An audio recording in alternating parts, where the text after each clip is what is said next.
نوح علیہ السلام کا ایک بیٹا سام تھا۔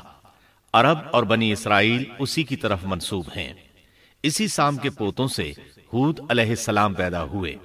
ان کا نسب نامہ اس طرح ہے: ہود بن عبداللہ بن رباح بن جارود بن عامر بن اوس بن ارم بن سام بن نوح۔ ہود علیہ السلام کی قوم کو قوم عاد اور قوم ارم بھی کہا جاتا ہے، کیونکہ عاد اور ارم ہود علیہ السلام کے اجداد تھے۔ قوم ہود احقاف نامی ایک بستی میں آباد تھی، اور یہ بستی عمان اور حضرہ موت کے درمیان ریت کے ٹیلوں والے علاقے میں تھی۔ عربی میں احقاف ریت کے ٹیلوں کو کہتے ہیں۔ یہ علاقہ سمندر کے کنارے واقع تھا اور شہر کے نام سے پکارا جاتا تھا۔ قرآن مجید میں سورۃ الاحقاف آیت 21 میں اللہ تعالیٰ نے انہیں ان کی بستی کی طرف منسوب کرتے ہوئے مخاطب کیا ہے: وَاذْكُرْ أَخَا عَادٍ إِذْ أَنذَرَ قَوْمَهُ بِالْأَحْقَافِ۔ اور عاد کے بھائی کو یاد کرو جبکہ اس نے اپنی قوم کو احقاف میں ڈرایا۔ قوم عاد کے لوگ اپنی رہائش کے لیے خیمے پسند کرتے تھے۔ ان کے خیمے بہت مضبوط اور پختہ ہوتے تھے۔ یہ لوگ ان کو بڑی مہارت سے بناتے تھے، پھر ان پر فخر کرتے تھے۔ اللہ تعالیٰ سورۃ الفجر آیات 6 تا 8 میں فرماتے ہیں: أَلَمْ تَرَ كَيْفَ فَعَلَ رَبُّكَ بِعَادٍ إِرَمَ ذَاتِ الْعِمَادِ الَّتِي لَمْ يُخْلَقْ مِثْلُهَا فِي الْبِلَادِ۔ کیا آپ نے نہیں دیکھا کہ آپ کے رب نے عاد کے ساتھ کیا کیا، جو نسل ارم سے تھے، ستونوں والے تھے، جن کے مانند کوئی قوم دنیا کے ممالک میں پیدا نہیں کی گئی۔ اللہ تعالیٰ نے ان کی کاریگری اور فن کی ایک مثال دی ہے کہ وہ ایسے خیموں میں آباد تھے جن کے ستون بہت مضبوط تھے، طاقتور تھے۔ ان لوگوں نے شہروں اور بستیوں کو ایسی کاریگری سے بنایا کہ ان کے متعلق عجیب و غریب روایات مشہور ہو گئیں۔ یہ نرم زمین میں خیمے بناتے تھے، اس کے ساتھ پہاڑوں میں محل بھی بناتے تھے۔ حالانکہ رہائش کے لیے زمین پر خیمے موجود تھے، گویا بیکار دولت اور وقت برباد کرتے، پھر اس پر فخر کرتے۔ شہروں میں جو راستے اور سڑکیں تھیں وہ بہت چوڑی تھیں۔ ان جیسے طویل اور قوی لوگ بعد میں پیدا نہیں ہوئے۔ کاریگری اور فنکاری میں یہ لوگ اس مقام تک پہنچے کہ پھر کوئی نہ پہنچ سکا۔ یہ لوگ عرب تھے اور عربی میں بات چیت کرتے تھے۔ ہود علیہ السلام بھی عربی تھے۔ اسماعیل علیہ السلام سے پہلے کے عرب باشندے عرب عاربہ کہلاتے ہیں۔ ان کے مشہور قبائل یہ ہیں: عاد، سمود، جرہم، امیم، قحطان اور مدین وغیرہ۔ ابراہیم علیہ السلام کی اولاد میں اسماعیل علیہ السلام کے بعد آنے والے لوگ عرب مستعربہ کہلاتے ہیں۔ اسماعیل علیہ السلام عربی نہیں تھے، کنعانی تھے۔ جب ابراہیم علیہ السلام اسماعیل علیہ السلام کو مکہ معظمہ میں چھوڑ آئے اور اسماعیل علیہ السلام نے عربوں سے میل جول قائم کیا تو ان سے عربی سیکھ لی اور اس میں بہت مہارت پیدا کر لی، یہاں تک کہ آپ کو عرب کا فصیح کہا جانے لگا۔ اہل عرب میں فصاحت و بلاغت آپ ہی سے آئی۔ رسول اللہ صلی اللہ علیہ وسلم بھی اسی انداز میں فصیح و بلیغ عربی میں بات کرتے تھے۔ طوفان نوح کے بعد جب دوبارہ لوگوں کو پیدا کیا گیا تو وہ ایک مرتبہ پھر ان بستیوں میں رہنے کے لیے چلے گئے جہاں نوح علیہ السلام رہا کرتے تھے۔ نوح علیہ السلام شام کے شمال اور ترکی کے جنوبی علاقوں میں رہا کرتے تھے۔ لوگ یہاں آباد ہو گئے، پھر یہاں سے کچھ لوگ فلسطین اور شام کی طرف ہجرت کر گئے اور کچھ لوگ جزیرے کی طرف ہجرت کر گئے، اور قوم عاد جزیرے کے جنوب میں آ کر آباد ہو گئی۔ اس وقت تمام لوگ توحید پر تھے۔ طوفان کے ساتھ جب زمین پامال ہو گئی تو اس پر سوائے نوح علیہ السلام کی اولاد کے اور کوئی زندہ نہ رہا۔ یہ لوگ توحید پرست تھے، لیکن وقت کے ساتھ ساتھ قوم عاد آباد ہوئی اور شیطان نے ان کے دلوں میں وسوسہ ڈالا۔ اس طرح وہ شیطان کی عبادت کرنے لگے۔ چنانچہ قوم نوح کے بعد سب سے پہلے جس قوم نے بت پرستی اختیار کی وہ قوم عاد تھی۔ اس قوم کو اللہ تعالیٰ نے بہت ڈیل ڈال دیا تھا، وہ بہت طاقتور قوم تھی۔ مفسرین بیان کرتے ہیں کہ ان کے جسم بہت مضبوط اور ٹھوس تھے، قد بہت لمبے تھے، آدم علیہ السلام کا قد 60 ہاتھ تھا، اس قوم کا قد بھی قریباً اتنا ہی تھا۔ اس طرف سورۃ الاعراف آیت 69 میں اشارہ موجود ہے۔ اللہ تعالیٰ فرماتے ہیں وَاذْكُرُوا إِذْ جَعَلَكُمْ خُلَفَاءَ مِن بَعْدِ قَوْمِ نُوحٍ وَزَادَكُمْ فِي الْخَلْقِ بَسْطَةً فَاذْكُرُوا آلاءَ اللَّهِ لَعَلَّكُمْ تُفْلِحُونَ۔ اور تم وہ حالت یاد کرو جب اللہ نے تمہیں قوم نوح کے بعد جانشین بنایا اور ڈیل ڈول میں تمہیں زیادہ پھیلاؤ دیا، سو تم اللہ کی نعمتوں کو زیادہ یاد کرو تاکہ تم فلاح پا جاؤ۔ ہود علیہ السلام کی زبانی اللہ تعالیٰ ان کی فنکاری کو بیان کرتے ہوئے فرماتے ہیں کہ ہود علیہ السلام نے ان سے کہا، کیا تم ایک ایک ٹیلے پر بطور کھیل نشان لگا رہے ہو؟ مطلب یہ کہ یہ لوگ پہاڑوں کی چوٹیوں پر محل تعمیر کرتے تھے۔ جب ان سے کہا جاتا کہ تم رہتے تو زمین پر ہو اور گھر پہاڑوں پر بناتے ہو، اس کی کیا وجہ ہے؟ اور تم اتنے مضبوط محل تعمیر کر رہے ہو، گویا ہمیشہ یہیں رہو گے۔ وہ لوگ دراصل ٹیلوں، گھاٹیوں، دروں اور پہاڑوں پر عمارات تعمیر کرتے تھے، اور ان کا مقصد ان میں رہنا نہیں تھا، بلکہ صرف کھیل کود کے لیے ایسا کرتے تھے۔ ہود علیہ السلام نے انہیں جھنجھوڑا کہ تم ایسا کام کیوں کرتے ہو جس کا کوئی مقصد نہیں، جس کام کے فضول ہونے میں کوئی شک نہیں۔ ہود علیہ السلام انہیں واعظ کرتے تھے، اے میری قوم، اللہ نے تمہیں بڑی قوت سے نوازا ہے۔ تمہاری طاقت کا عالم یہ ہے کہ جب تم کسی پر ہاتھ ڈالتے ہو تو ظلم کرتے ہو، کوئی شخص تمہارے سامنے آنا گوارا نہیں کرتا، لہذا اللہ سے ڈرو اور میری پیروی کرو۔ اس سے ڈرو جس نے ان چیزوں سے تمہاری مدد کی۔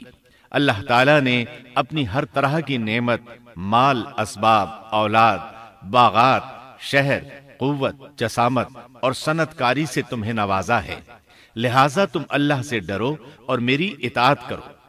لیکن ان کی قوم نے کوئی اثر نہ لیا، نہ ان پر ایمان لائی، الٹا لگی تکبر کرنے، اللہ کی حمد کی بجائے اس کی ناشکری کرنے لگی۔ اور تکبر کے بارے میں بات یہ ہے کہ جب سے ابلیس نے اس کو اختیار کیا، یہ اس وقت سے آزمائش بن چکا ہے۔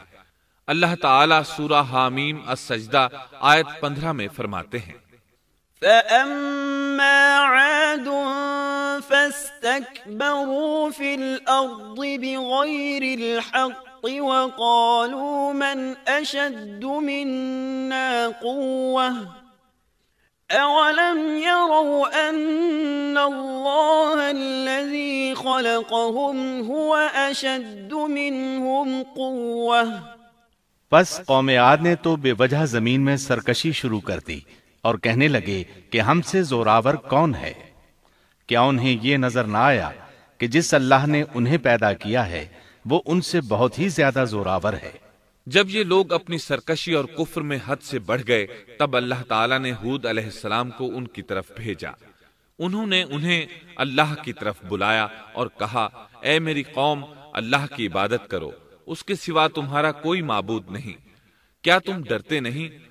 قوم کے کافر سردار کہنے لگے، ہم تو دیکھتے ہیں کہ تو نری بے وقوفی میں ہے، ہمارے خیال میں تو جھوٹا ہے۔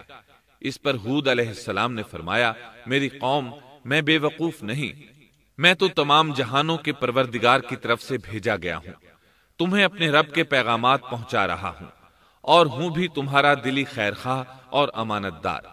کیا تم اس بات سے تعجب کرتے ہو کہ تم میں سے ایک شخص کی معرفت، اللہ کا ذکر تم تک پہنچا کہ وہ تمہیں خبردار کر دے؟ تم اللہ کی اس نعمت کو یاد کرو کہ اس نے تمہیں قوم نوح کے بعد خلیفہ بنایا اور ڈیل ڈول میں تمہیں زیادہ پھیلاؤ دیا۔ تم اللہ کے احسانات کو یاد کرو تاکہ فلاح اور نجات پا جاؤ۔ ہود علیہ السلام نے اللہ کی عظیم نعمتوں کے ساتھ انہیں نصیحت کی، لیکن وہ بدبخت کفر ہی کرتے رہے۔ آخر انہیں جھنجھوڑنے کے لیے انہوں نے فرمایا، اے میری قوم، اللہ ہی کی عبادت کرو، اس کے سوا تمہارا کوئی معبود نہیں۔ تم تو صرف بہتان بازی کر رہے ہو، یعنی جن بتوں کی تم پوجا کر رہے ہو ان کی پوجا تم نے خود گھڑی ہے۔ اللہ تعالیٰ نے تو اس کے متعلق کوئی دلیل نازل نہیں فرمائی۔ میری قوم کے لوگوں، میں تم سے اس دعوت و تبلیغ کی کوئی اجرت نہیں مانگتا، میرا اجر اس کے ذمے ہے جس نے مجھے پیدا کیا ہے، تو کیا تم پھر بھی عقل سے کام نہیں لیتے؟ اے میری قوم کے لوگوں، اپنے رب سے گزشتہ گناہوں کی معافی طلب کرو، آئندہ گناہوں سے توبہ کرو، تاکہ وہ برسنے والے بادل تم پر بھیج دے اور تمہیں طاقت میں اور بڑھا دے، تاکہ تم گناہگار ہونے کے باوجود روگردانی نہ کرو۔ ہود علیہ السلام مسلسل انہیں دعوت دیتے رہے، لیکن وہ ظالم قوم نوح کی طرح ان کا مذاق اڑانے لگی اور کہنے لگی، ہمارے خیال میں تو بے وقوف ہے اور شاید تو ہمارے کسی معبود کے بڑے جھپٹے میں آ گیا ہے، تو ہمارے بتوں کو برا کہتا ہے، اس لیے ان میں سے کسی کی مار تم پر پڑی ہے، اسی لیے تو ذہنی مریض بن گیا ہے۔ وہ ظالم لوگ چونکہ آخرت پر ایمان نہیں رکھتے تھے اور دنیا میں خوشحالی کی زندگی بسر کر رہے تھے اور تھے بھی اپنی قوم کے سردار، اس لیے اپنے ماتحتوں سے کہنے لگے، یہ تو تم جیسا ہی انسان ہے، وہی کچھ کھاتا ہے جو تم کھاتے ہو اور پیتا بھی وہی کچھ ہے جو تم پیتے ہو۔ اب اگر تم نے اپنے جیسے انسان کی اطاعت قبول کر لی تو سخت خسارے میں رہو گے۔ کیا یہ تمہیں اس بات سے دھمکاتا ہے کہ جب تم مر کر خاک اور ہڈیاں بن جاؤ گے تو پھر زندہ کیے جاؤ گے؟ ہرگز نہیں، یہ بات امکان سے باہر ہے جس کا وعدہ تم سے کیا جاتا ہے۔ یہ زندگی تو صرف دنیا کی ہے، ہم مرتے جیتے رہتے ہیں، ہم پھر نہیں اٹھائے جائیں گے۔ یہ تو وہ شخص ہے جس نے اللہ پر جھوٹ باندھا ہے، ہم اس پر یقین کرنے والے نہیں۔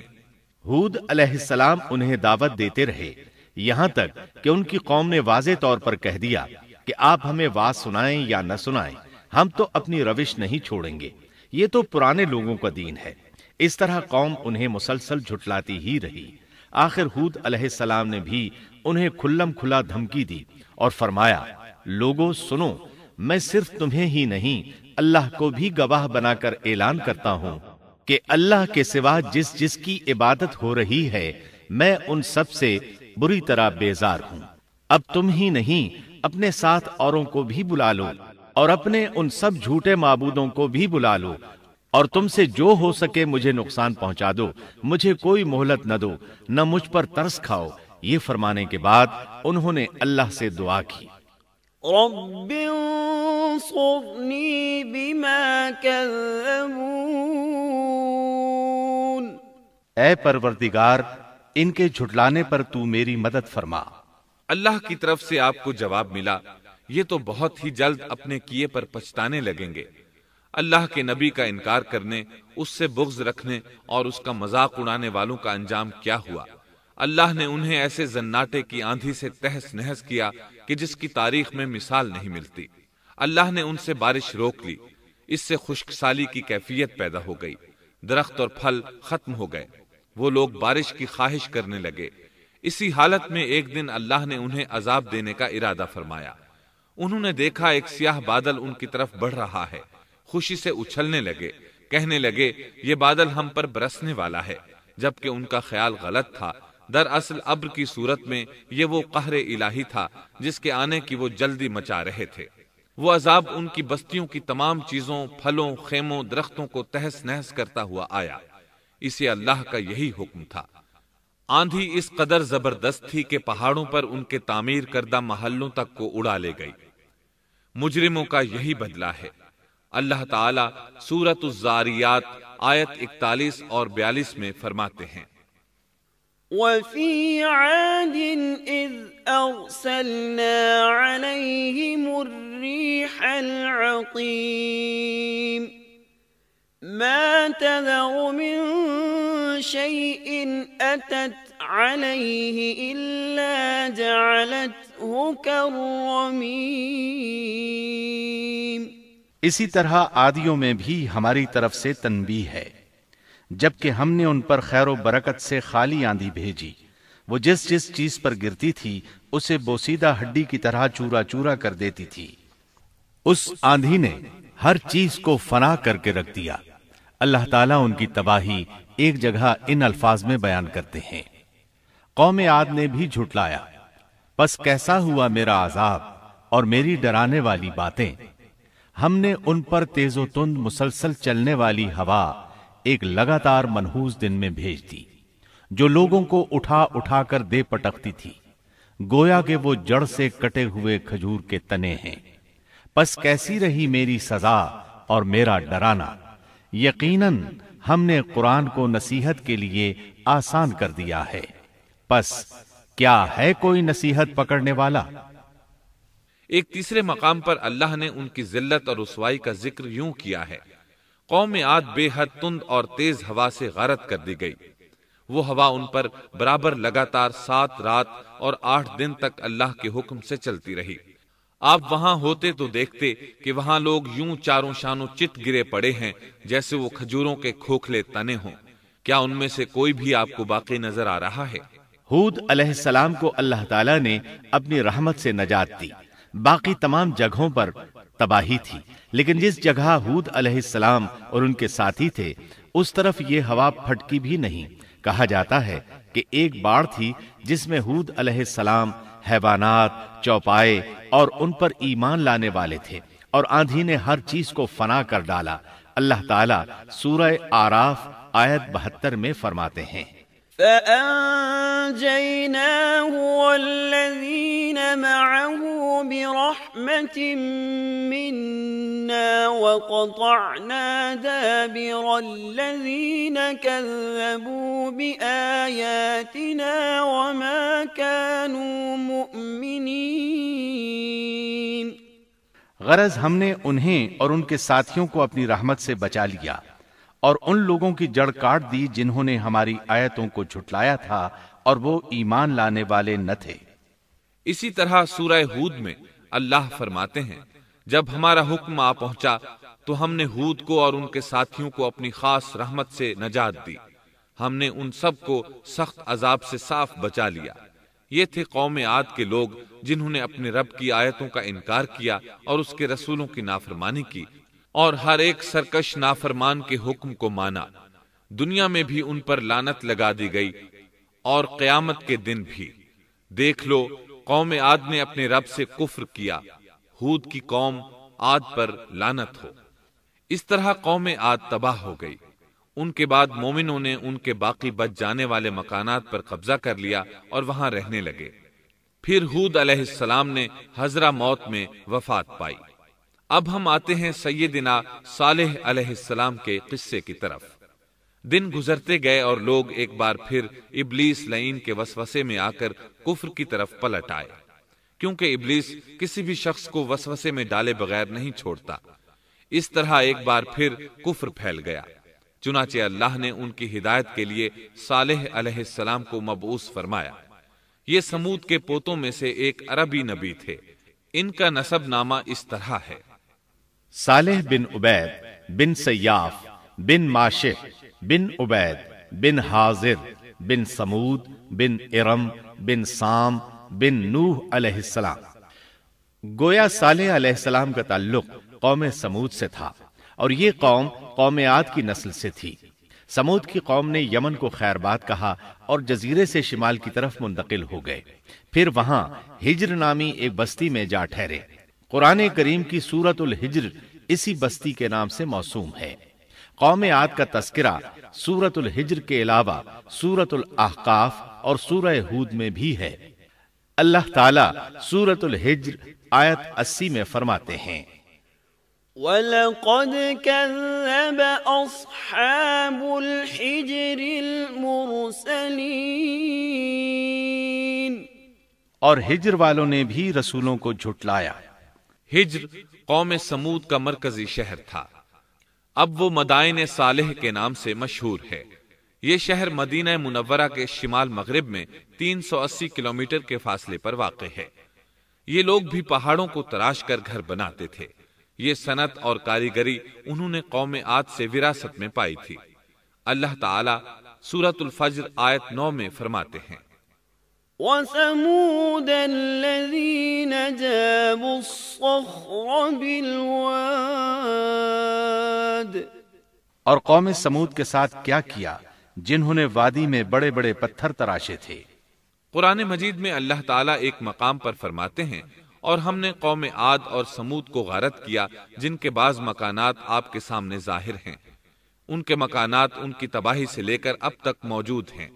شام کے راستے میں خیبر، تیماء سے تبوک تک قوم سمود کے آثار پائے جاتے ہیں۔ یہ لوگ کس طرح پتھر تراش تراش کر گھر بناتے تھے، اللہ تعالیٰ نے سورۃ الاعراف آیت 74 میں اس کا ذکر کیا ہے۔ واذكروا إذ جعلكم خلفاء من بعد عاد وبوأكم في الأرض تتخذون من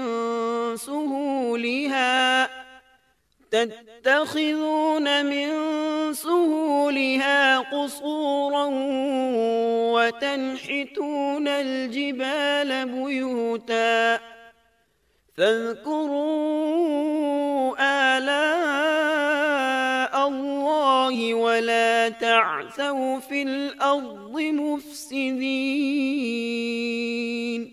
اس وقت کو یاد کرو جب اللہ تعالیٰ نے تمہیں قوم عاد کے بعد جانشین بنایا اور تمہیں زمین پر رہنے کا ٹھکانہ دیا کہ نرم زمین پر محل بناتے ہو اور پہاڑوں کو تراش تراش کر ان میں گھر بناتے ہو، سو اللہ کی نعمتوں کو یاد کرو اور زمین میں فساد مت پھیلاؤ۔ یہ آیت ان کی طاقت، جسم کی صلاحیت اور ماہر فن ہونے پر دلیل ہے۔ پہاڑوں کو تراشنا دراصل قوم عاد کی عادت تھی۔ یہ بھی چونکہ انہی سے تھے، اس لیے وراثت میں یہ کام انہیں بھی آ گیا تھا۔ جس طرح اللہ نے عاد کو اپنی نعمتوں سے نوازا تھا، اسی طرح سمود کو ان سے بڑھ کر نعمتیں دی تھیں۔ اللہ تعالیٰ صالح علیہ السلام کی زبانی ان سے فرماتے ہیں، اے قوم سمود، کیا تمہیں ان چیزوں میں بے فکری سے رہنے دیا جائے گا، یعنی باغات، چشموں، کھیتوں اور کھجوروں میں جن کا خوشہ ملائم ہے، اور تم پہاڑوں کو تراش کر پرتکلف گھر بناتے ہو، پس اللہ سے ڈرو اور میرا کہنا مانو۔ لیکن ان لوگوں نے ہر طرح سے قوم عاد کی پیروی کی، نصیحت پکڑنے کی بجائے بتوں کی عبادت شروع کر دی۔ اللہ نے ان کے درمیان صالح علیہ السلام کو مبعوث فرمایا۔ آپ نبوت ملنے سے پہلے بھی عقل مند اور علم والے تھے، باعزت گھرانے سے تعلق رکھتے تھے، اپنے معاملات میں لوگ ان سے مشورے لیتے تھے، لہٰذا انہیں ایک خاص مقام حاصل تھا۔ لیکن جب آپ نے انہیں ایک اللہ پر ایمان لانے، اس کے سوا کسی کی عبادت نہ کرنے کی دعوت دی تو ان کا ساتھ چھوڑ گئے۔ جواب میں ان سے کہنے لگے، يا صالح قد كنت فينا مرجوا قبل هذا۔ اے صالح، اس سے پہلے تو ہم تجھ سے بہت کچھ امیدیں لگائے ہوئے تھے۔ مطلب یہ کہ پہلے تو ہمارے نزدیک آپ کا بہت مرتبہ تھا، مقام تھا، ہمیں آپ سے بہت امیدیں تھیں، لیکن آپ نے تو یہ باتیں کہہ کر ہماری ساری امیدوں پر پانی پھیر دیا۔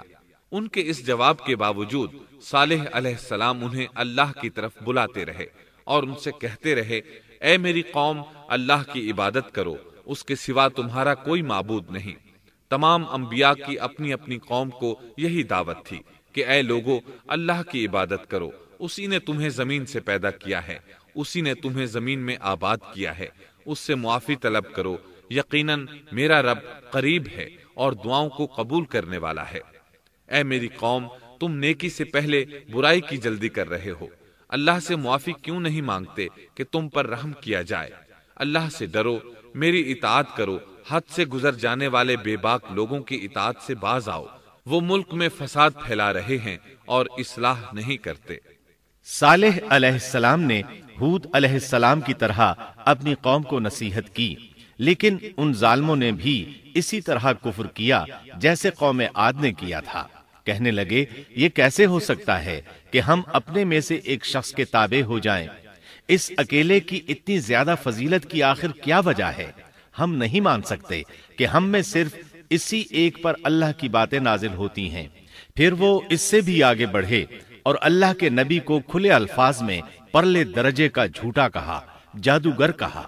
پھر یہ سرکش اور کافر لوگ صالح علیہ السلام کے ساتھ ایمان لانے والے کمزور غریب لوگوں کو مخاطب کر کے کہنے لگے، کیا تم صالح پر ایمان رکھتے ہو؟ ہم تو اس کے منکر ہیں۔ اس طرح صالح علیہ السلام دن رات انہیں دعوت دیتے رہے، یہاں تک کہ یہ لوگ صالح علیہ السلام سے کہنے لگے، تم نے اور تمہارے ساتھیوں نے ہمارے اندر نحوست پھیلا رکھی ہے اور اسی لیے ہم مشکلات اور مصائب کا شکار ہیں۔ لہذا تم ہم سے دور ہو جاؤ۔ صالح علیہ السلام نے انہیں جواب دیا، تم پر نحوست اللہ کی طرف سے ہے، تم فتنے میں پڑے ہوئے لوگ ہو۔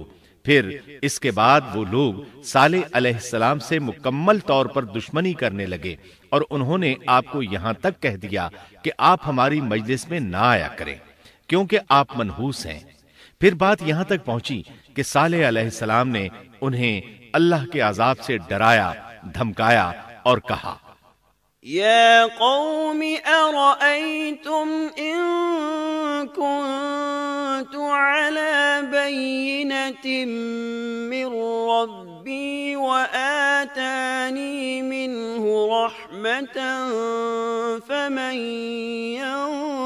ينصرني من الله إن عصيته فما تزيدونني غير تخسير۔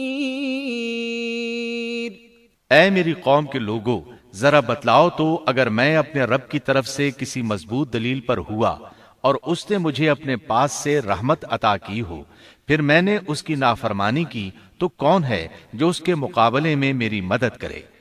تم تو میرا نقصان ہی بڑھا رہے ہو۔ یعنی فرض کرو اگر میں حق پر ہوا اور یقیناً میں حق پر ہوں اور اللہ تعالیٰ نے مجھے اپنی نبوت سے بھی نوازا ہے، پھر بھی میں تمہاری باتوں میں آ کر اس کی نافرمانی کروں تو بلا شبہ اس وقت میں گھاٹے میں ہوں گا اور تم بھی خسارہ پانے والے ہوگے۔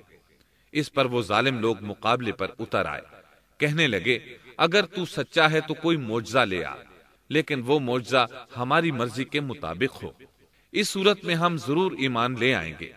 آپ ایسا کریں کہ بستی کے کنارے پتھریلی چٹان میں سے دودھ دینے والی 10 ماہ کی حاملہ اونٹنی نکالیں، اس کا رنگ سرخ ہو۔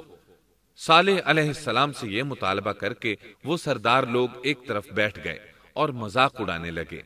ایک کہنے لگا اونٹنی 10 ماہ کی ہو، حاملہ ہو، دوسرا کہنے لگا لازمی طور پر اس کا رنگ سرخ ہو، پھر ایک تیسرا سردار بولا اس کی کھال پر بہت زیادہ اون ہو، چوتھا بولا موٹی تازی ہو، ہم نے پہلے اس قسم کی اونٹنی دیکھی نہ ہو، پانچواں بولا وہ اتنی بڑی ہو کہ اکیلی ایک دن تمام کنویں کا پانی پی جائے اور دوسرے روز ہم پئیں۔ یہ لوگ اسی طرح مذاق اڑا رہے تھے کہ صالح علیہ السلام نے ان سے کہا، اگر تمہاری مطلوبہ اونٹنی تمہیں مل جائے تو کیا تم ایمان لے آؤ گے؟ سب نے مل کر کہا، ہاں ضرور لے آئیں گے۔ صالح علیہ السلام نے فرمایا، تب تم ایک دن سب لوگوں کو جمع کر لو۔ مقررہ دن وہ لوگ جمع ہو گئے۔ ان کی موجودگی میں صالح علیہ السلام نے اللہ سے دعا کی، زمین پر زلزلہ طاری ہوا، ان کی آنکھوں کے سامنے چٹان پھٹی اور اس سے بالکل ویسی ہی اونٹنی نکلی جیسا کہ ان کا مطالبہ تھا۔ انہوں نے اپنی زندگی میں ایسی اونٹنی کبھی نہیں دیکھی تھی۔ اس میں وہ تمام صفات موجود تھیں جن کا ذکر ان لوگوں نے کیا تھا۔ اللہ تعالیٰ صالح علیہ السلام کی زبانی سورہ ہود آیت 64 میں فرماتے ہیں، وَيَا قَوْمِ هَذِهِ نَاقَةُ اللَّهِ لَكُمْ آيَةً فَذَرُوهَا تَأْكُلْ فِي أَرْضِ اللَّهِ وَلَا تَمَسُّوهَا بِسُوءٍ فَيَأْخُذَكُمْ عَذَابٌ قَرِيبٌ۔ اے میری قوم، یہ اللہ کی بھیجی ہوئی اونٹنی ہے، یہ تمہارے لیے ایک معجزہ ہے۔ اب تم اسے اللہ کی زمین میں کھاتی ہوئی چھوڑ دو اور اسے کسی طرح کی تکلیف نہ پہنچاؤ، ورنہ فوری عذاب تمہیں آ پکڑے گا۔ اس اونٹنی کو چونکہ کسی اونٹنی نے جنم نہیں دیا تھا، اس لیے اس کو ناقۃ اللہ یعنی اللہ کی اونٹنی کہا گیا۔ پھر صالح علیہ السلام نے فرمایا، لوگو سن لو، ایک دن یہ اونٹنی پانی پیے گی، ایک دن تم پیو گے، تم میں سے کوئی اسے تکلیف نہ پہنچائے، ورنہ اللہ کا بدترین عذاب تم پر نازل ہوگا۔ سورۃ القمر میں اللہ فرماتے ہیں، بے شک ہم اونٹنی کو ان کے لیے آزمائش بنا کر بھیج رہے ہیں، تم صبر کے ساتھ ان کے انجام کا انتظار کرو۔ اس نشانی کے ظہور کے بعد اللہ تعالیٰ نے صالح علیہ السلام کو مخاطب کر کے فرمایا، تم اب دیکھتے رہو کہ ان کا انجام کیا ہوتا ہے، ان کی سختیوں پر صبر کرو، ان سے کہہ دو کہ پانی پر ایک دن ان کا اختیار ہوگا اور ایک دن اس اونٹنی کا، خبردار کوئی زیادتی نہ کرے اور اس اونٹنی کو پانی پینے سے نہ روکے۔ سورۃ الشمس میں اللہ تعالیٰ فرماتے ہیں کہ ان سے اللہ کے رسول نے فرما دیا تھا کہ اللہ کی اونٹنی کی اور اس کے پانی پینے کی باری کی حفاظت کرو، یعنی اسے نہ تو پانی پینے سے روکو اور نہ ہی اسے کوئی تکلیف پہنچاؤ۔ اس معجزے کو دیکھ کر لوگ دو گروہوں میں بٹ گئے۔ بہت کم لوگوں نے صالح علیہ السلام کی پیروی کی، ان پر ایمان لائے، جبکہ اکثر لوگ پھر بھی اپنے کفر پر ڈٹے رہے۔ اللہ تعالیٰ فرماتے ہیں ان لوگوں نے خود معجزے کا مطالبہ کیا تھا، لیکن اس کو اپنی آنکھوں سے دیکھنے کے باوجود ظلم پر اڑے رہے اور کفر پر اصرار کرتے رہے۔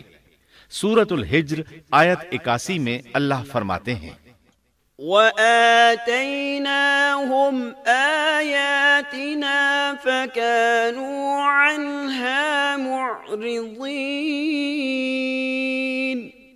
اور انہیں ہم نے اپنی نشانیاں بھی عطا فرمائی تھیں، لیکن پھر بھی وہ ان سے گردن موڑنے والے ہی رہے۔ اسی طرح سورہ بنی اسرائیل میں اللہ تعالیٰ فرماتے ہیں ہم نے قوم سمود کو نشان کے طور پر اونٹنی عطا فرمائی تھی، لیکن انہوں نے اس پر ظلم کیا۔ بلا شبہ وہ ایک واضح نشانی تھی، کوئی شخص یہ نہیں کہہ سکتا تھا کہ جادوگروں نے اسے پیدا کیا ہے۔ وہ اونٹنی ان میں موجود رہی، ان کے علاقے میں جہاں چاہتی چرتی، جب کنویں پر پانی پینے جاتی تو سارا پانی پی جاتی۔ وہ لوگ اس کا دودھ پیتے، دودھ سب کے لیے کافی ہو جاتا۔ ان کی آنکھوں کے سامنے اس نے ایک بچے کو جنم دیا، وہ شکل صورت میں بالکل اپنی ماں جیسا تھا۔ لوگ اسے دیکھ کر تعجب کرتے، بچہ اونٹنی کے ساتھ رہتا، یہ ایک واضح نشانی تھی، اس پر جادو کا گمان کیا ہی نہیں جا سکتا تھا۔ وہ اونٹنی ایک عرصے تک ان لوگوں میں رہی۔ اللہ فرماتے ہیں ہم نے قوم سمود کو بطور نشان کے ایک اونٹنی دی تھی، لیکن انہوں نے اس پر ظلم کیا، حالانکہ یہ نشانیاں ہم لوگوں کو ڈرانے کے لیے ہی بھیجتے ہیں۔ وہ لوگ اس اونٹنی کو دیکھ کر متعجب ضرور ہوئے، لیکن ایمان پھر بھی بہت کم لوگ لائے، حالانکہ اس نشانی کے بعد انہیں چاہیے تھا ایمان لے آئیں۔ پھر ایک دن قوم کے سرداروں نے مشورہ کیا کہ اگر ہم نے صالح کو اسی طرح چھوڑ دیا تو کہیں لوگ ہمیں نہ چھوڑ دیں اور صالح کے پیروکار بن جائیں۔ اس اونٹنی نے تو ہمیں مصیبت میں ڈال دیا ہے، ہم پورا ایک دن پانی کو چھو بھی نہیں سکتے، کیونکہ یہ سارا دن پانی پیتی رہتی ہے۔ پھر یہ اس قدر دیو ہیکل ہے کہ اسے دیکھ کر ہماری بکریاں بھاگ جاتی ہیں، اونٹ اسے دیکھ کر خوفزدہ ہو جاتے ہیں، لہٰذا ہمیں چاہیے کہ اس سے چھٹکارا حاصل کر لیں۔ وہ آپس میں مشورہ کرتے رہے، آخر انہوں نے ایک آدمی منتخب کیا۔ مورخین کا اس پر اتفاق ہے کہ اس کا نام قدار بن سالف تھا، اس کے ساتھ اس کا ایک ساتھی بھی تھا۔ ان دونوں نے مل کر اونٹنی کو قتل کیا۔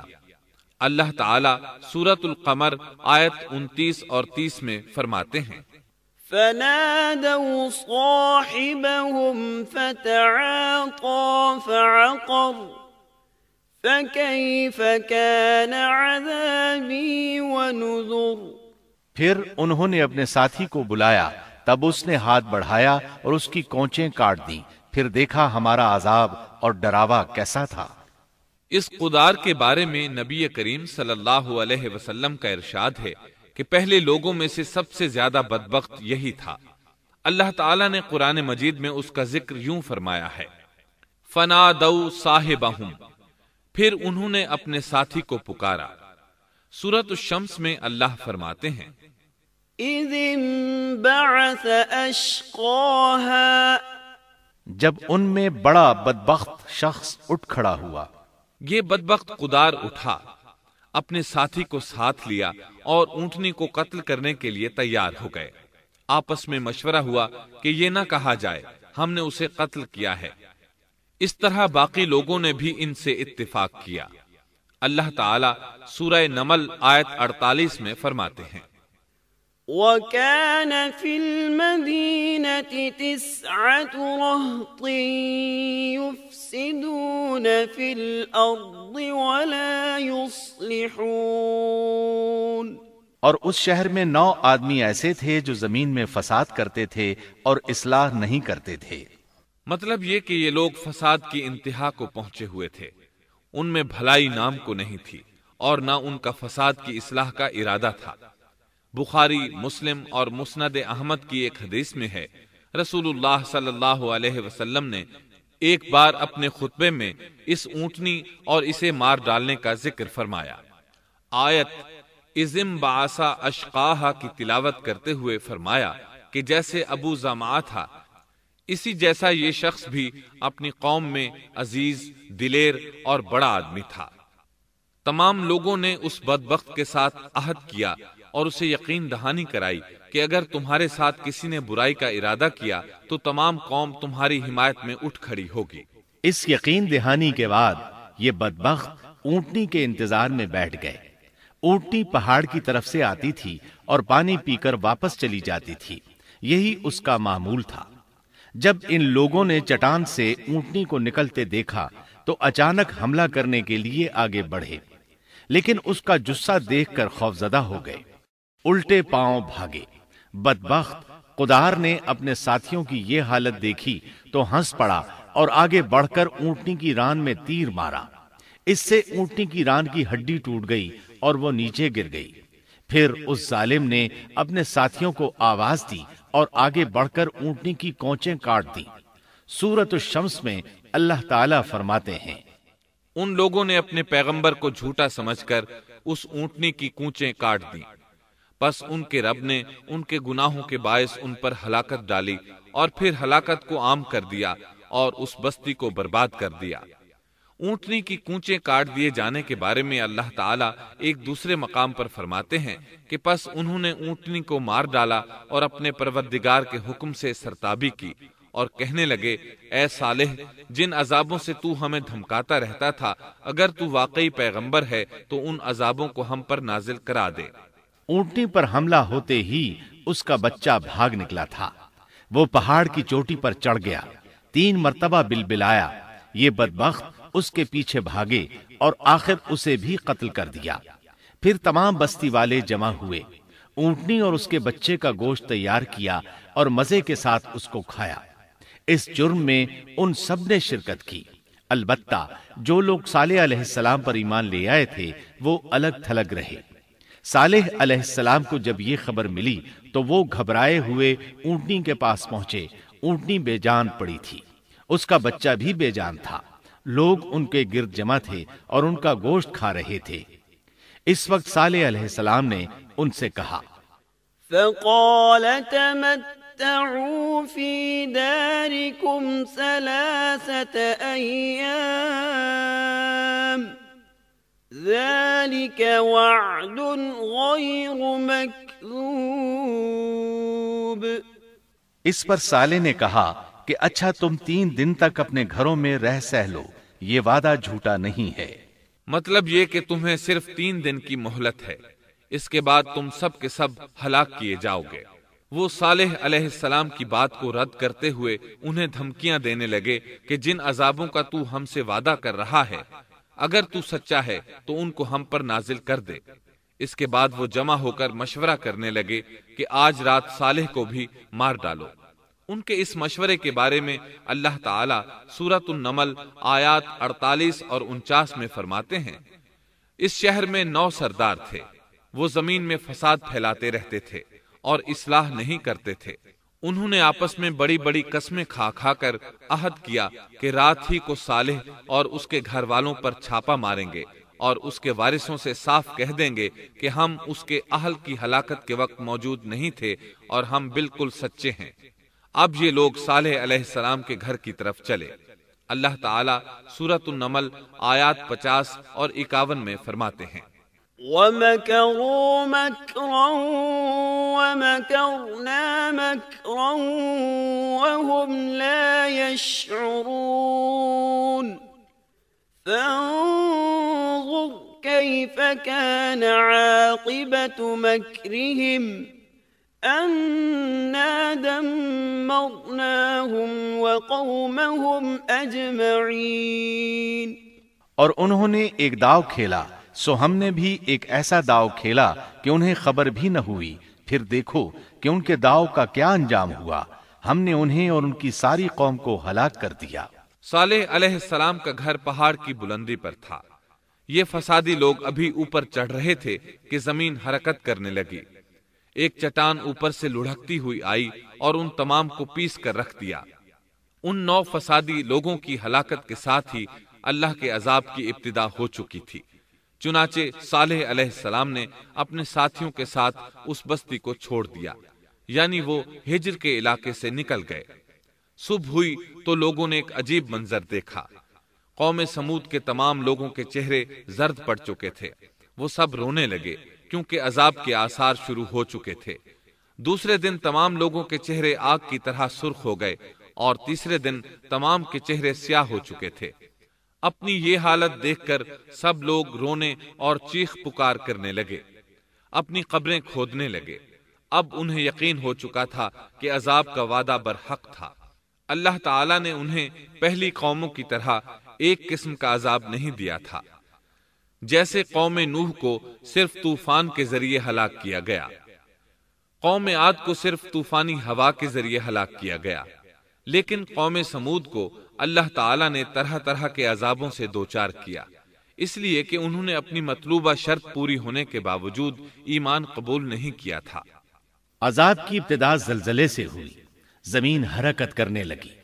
اس کی وجہ سے وہ لوگ اپنے گھروں میں اوندھے کے اوندھے پڑے رہ گئے، ان میں اٹھنے کی طاقت تک نہ رہی۔ پھر آسمان میں سخت کڑاکا ہوا، اس کی ہولناک دہشت انگیز چنگھاڑ نے ان کے بھیجے پھاڑ کر رکھ دیے۔ ایک ہی لمحے میں ایک ساتھ وہ سب ڈھیر ہو گئے۔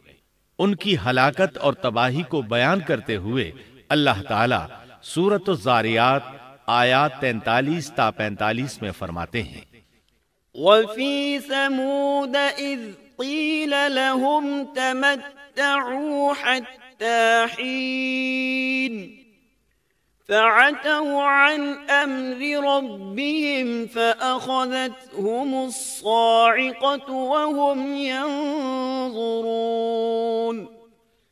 فَمَا اسْتَطَاعُوا مِنْ قِيَامٍ وَمَا كَانُوا منتصرین۔ اور سمود کے قصے میں بھی عبرت ہے، جب ان سے کہا گیا کہ تم کچھ دن تک فائدہ اٹھا لو، لیکن انہوں نے اپنے رب کے حکم سے سرتابی کی، اس پر انہیں ان کے دیکھتے دیکھتے تیز و تند کڑاکے نے ہلاک کر دیا، پس نہ تو وہ کھڑے ہو سکے اور نہ بدلہ لے سکے۔ اسی طرح سورہ ہود میں اللہ تعالیٰ نے ان کی تباہی کا نقشہ اس طرح کھینچا ہے کہ ایک زور کی کڑک نے ان ظالموں کو آ لیا، پھر تو وہ اپنے گھروں میں زانوں کے بل مردہ پڑے رہ گئے، ایسے گویا کہ وہ کبھی آباد ہی نہ تھے۔ سورۃ القمر میں اللہ نے ان کی رسوائی ان الفاظ میں بیان کی ہے، ہم نے ان پر ایک چیخ بھیجی، پھر وہ ایسے ہو گئے جیسے کانٹوں کی باڑ کا چورا۔ دوسری طرف صالح علیہ السلام اور ان کے ساتھیوں کو اللہ تعالیٰ نے اپنی رحمت سے نجات دی۔ اللہ تعالیٰ سورہ ہود آیت 66 میں فرماتے ہیں، فَلَمَّا جَاءَ أَمْرُنَا نَجَّيْنَا صَالِحًا وَالَّذِينَ آمَنُوا مَعَهُ بِرَحْمَةٍ مِّنَّا وَمِنْ خِزْيِ يَوْمِئِذٍ إِنَّ رَبَّكَ هُوَ الْقَوِيُّ الْعَزِيزُ۔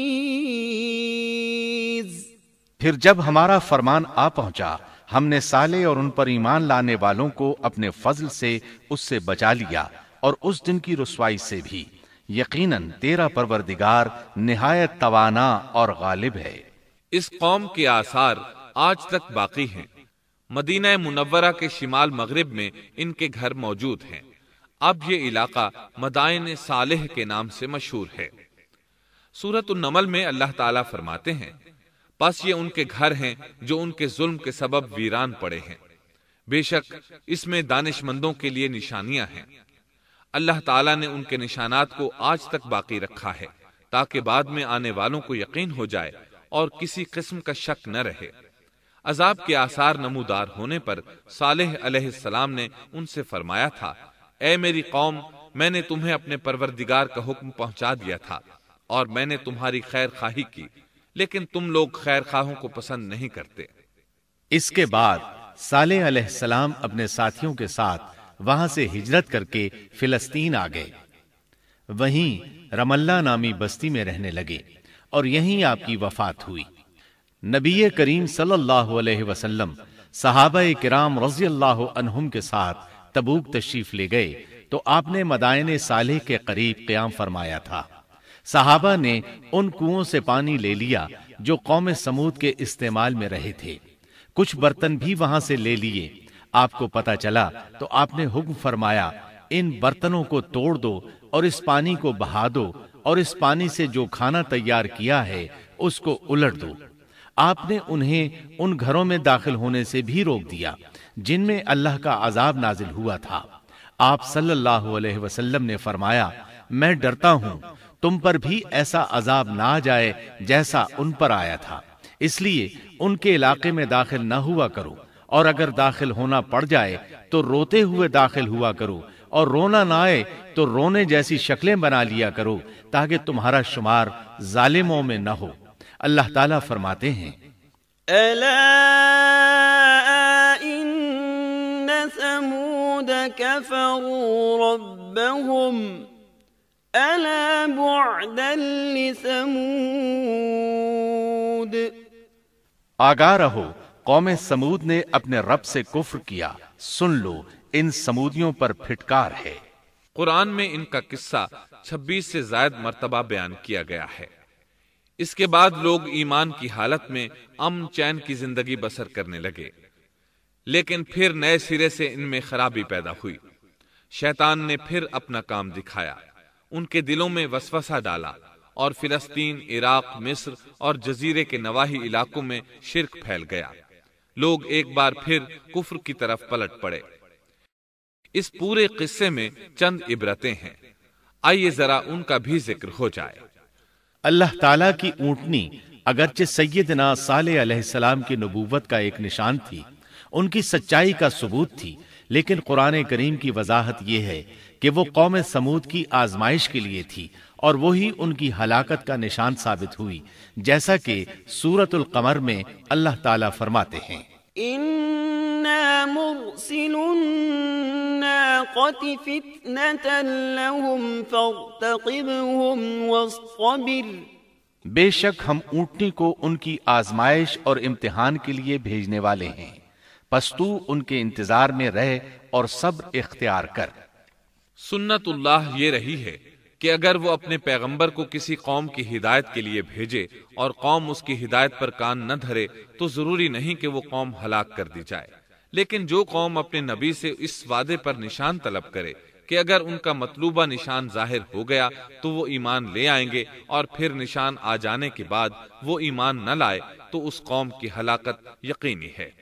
اللہ تعالیٰ پھر اس قوم کو معاف نہیں کرتے جب تک کہ وہ تائب نہ ہو جائے اور اللہ کے دین کو قبول نہ کرے، یا عذاب الہی سے صفحہ ہستی سے مٹ کر دوسروں کے لیے عبرت کا نشان بن جائے۔ لیکن اس سنت سے نبی کریم صلی اللہ علیہ وسلم کی امت مستثنا ہے، اس لیے کہ آپ صلی اللہ علیہ وسلم نے وضاحت فرمائی ہے، میں نے اللہ تعالیٰ سے دعا مانگی ہے کہ اللہ تعالیٰ میری امت میں عذاب عام مسلط نہ فرمائے، اور اللہ نے میری دعا قبول فرما لی۔ قرآن میں اللہ تعالیٰ نے نبی کریم صلی اللہ علیہ وسلم کی اس بات کی یوں تصدیق کی ہے، وَمَا كَانَ اللَّهُ لِيُعَذِّبَهُمْ وَأَنْتَ فِيهِمْ۔ اے رسول، اس حال میں کہ تو ان میں موجود ہے، اللہ تعالیٰ ان کافروں پر عذاب مسلط نہیں کرے گا۔ اور یہ ایک خطرناک غلطی ہے، نفس کا دھوکہ ہے کہ انسان عیش و عشرت اور دنیاوی جاہ و جلال کو دیکھ کر یہ خیال کر بیٹھے، یہ گمان کر لے کہ جس قوم یا فرد کے پاس یہ سب کچھ موجود ہے وہ ضرور اللہ تعالیٰ کے سائے میں ہے، اور یہ کہ ان کی یہ خوش عیشی اس بات کی علامت ہے کہ اللہ تعالیٰ کی خوش نودی ان کے ساتھ ہے۔ یہ نفس کا دھوکہ ہے، غلط فہمی ہے، بلکہ کج فہمی ہے۔ قرآن کریم کے اس واقعے میں جگہ جگہ اس بات کی وضاحت ہے کہ بعض اوقات زیادہ سے زیادہ خوش عیشی زیادہ سے زیادہ عذاب کا پیش خیمہ ثابت ہوتی ہے، اگرچہ قوموں کے لیے اس کی مدت چند ماہ یا چند سال نہیں بلکہ گھبرا دینے والی مدت ہی کیوں نہ ہو، مگر ہر قسم کی دنیاوی کامیابیوں اور خوش عیشیوں کے ساتھ جب ظلم، سرکشی اور غرور کسی قوم کا مستقل شعار بن جائے تو سمجھ لو اس کی تباہی اور ہلاکت کا وقت قریب آ پہنچا۔ اللہ تعالیٰ فرماتے ہیں، تیرے رب کی پکڑ بہت سخت ہے، لیکن اس کے ساتھ ہی یہ بات بھی ہے کہ کسی قوم میں تمام تر خرابیوں کے باوجود اگر قوم سے اکثر افراد اللہ کے شکر گزار ہوں، اس کے بندوں کے ساتھ انصاف کرنے والے اور آپس میں نیک نیت اور خیرخواہی کرنے والے ہوں، تو بلا شبہ وہ اللہ کے ہاں مقبول بندے ہیں، اور انہی کو دنیا اور آخرت کی کامیابیوں کی بشارت ہے، اور انہی کے لیے یہ دنیاوی عیش اللہ کی بے انتہا نعمتوں کی علامت ہے۔ انہی الفاظ پر سیدنا صالح علیہ السلام کا قصہ اختتام کو پہنچا۔